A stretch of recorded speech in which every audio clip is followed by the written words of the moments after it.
Well. PayPal finally bends the knee. Although they've been involved in crypto for quite some time now, they finally released their own stablecoin, PYUSD. Let's talk about, high level what this is, and I can give you guys maybe my take on some of the potential implications of them launching this token, as well as, just some thoughts on the way they went about it. But that being said, let's get into it. So starting today and rolling out in the next couple of weeks, eligible US PayPal customers who purchase PayPal USD will be able to do multiple things. One, transfer PayPal USD between PayPal and compatible external wallets, which probably they're referring to Venmo and maybe other platforms that are also potentially registered with with a bit license within New York, I assume. You'll see why in a second. By the way, I don't think this includes Web3 wallets, MetaMask, etc. So I think this is really only compatible, centralized, applications, unfortunately. But you'll be able to send person-to-person payments using PYUSD, fund purchases with PayPal USD by selecting it at checkout, which is probably referring to maybe like Shopify sites that have PayPal checkout enabled or something like that. You can just pay in their own stablecoin now. And you'll also be able to convert any of PayPal supported cryptos to and from PayPal USD. Not surprising. The other thing I wanted to bring up here is that PayPal USD is actually issued by Paxos, a fully licensed limited purpose trust company subject to the regulatory oversight by the New York State Department of Financial Services. And this is why I mentioned the bit license. In June of last year, PayPal actually was issued a bit license by the NYDFS after previously obtaining a conditional bit license. What does that mean? I guess what I'm saying here is that they're probably able to get this happen. They're probably able to have this happen and allow people, I guess, in New York to also be able to use this stuff because they acquired that bit license. And it's probably why they might be able to maybe interact with other projects or companies that have a bit license in New York, which, a newsflash, it's probably, if I remember correctly, it's probably very, very few companies that was able to get that bit license. It was a very, very exclusive thing. Anyways, moving on. Reserves for PayPal USD are fully backed by US dollar deposits, as well as US treasuries and whatever cash equivalents there are. And to be clear, PayPal USD, 1 PYUSD is equal to $1 US. But yeah, this is similar to Tether, I guess, where it's backed by not only, dollars, but also by US treasury bonds as well.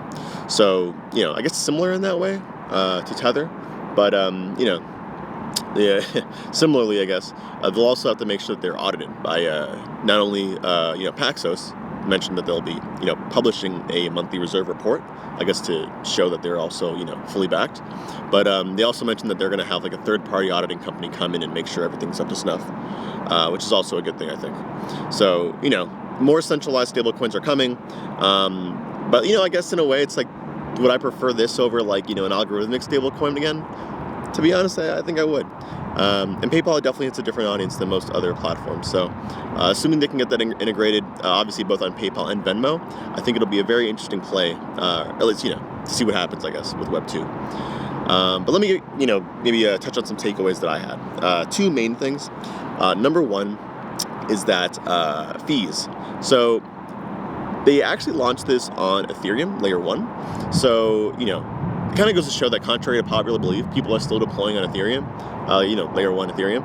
And, I think that they really, this is Paxos, by the way. I think historically all of their tokens have been, first published on layer 1 and then, maybe have moved from there. For example, Paxos helped Binance launch BUSD.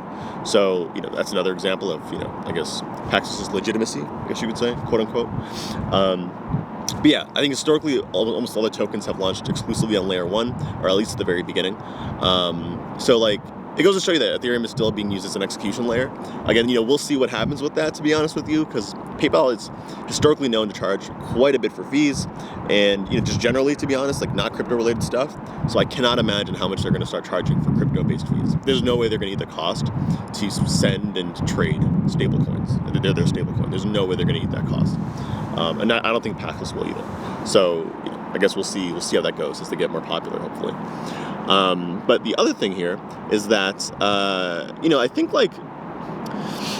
they're gonna have to really play it a very specific way, I think, to get any adoption here. So to be clear, it seemed like they're obviously having this token stay within their own ecosystem, PayPal, Venmo, etc. I think I saw a mention of them integrating this somehow with Web3 apps. I'm not sure how true that is, because I didn't see that in the article that they released. Maybe I just skipped over it. But I linked that below, by the way, if you want to take a look. But I guess what I'm saying here is that there's a ton of stablecoins out there already. USDC and Tether are already the biggest ones. And USDC specifically, they're like the only stablecoin issuer, I guess, out of those two. So, one out of the two that I feel like really is making like a methodical approach to like pushing to different chains, their whole multi-chain approach. And to be clear, USDC, for example, you can get USDC on almost every chain, but there are only a few chains that it's canonical, like that you can mint it and burn it on said chain. Ethereum was the first one, if I remember correctly, and now there are a couple of alt layer ones that have that enabled, and Arbitrum 1 was the first layer 2 that had that enabled. So, to be clear, like there's different trust assumptions when you have a bridge stablecoin and stablecoin that's canonical to, whatever chain you're using it on. So, I'm just interested to see how PayPal is going to approach their multi-chain kind of thing, their strategy, if they even have one. I would hope that they do, because they could. There's so many different ways they can go about it. Because there's doing nothing and just taking the very, very, very slow approach, which to be honest they might. They're a Web2 company, so I guess I'd get it. But the problem with that is that crypto moves so quick, and no offense, I mean, we've seen it happen, for example, with OpenSea, right? OpenSea took way too long to integrate different blockchains into their platform, and by the time that they did, a lion's share of the market, the market, and these different chains have already been taken up by different marketplaces. OpenSea is a crypto known, and even outside of crypto known name, to be honest, at this point.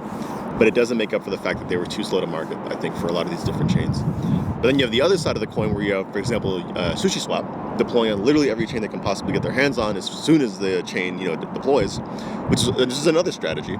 But then you almost, I think, spread yourself too thin, in my opinion, and you don't really get that exclusive market share that you would on a specific chain, because you're not your product isn't specific to that chain.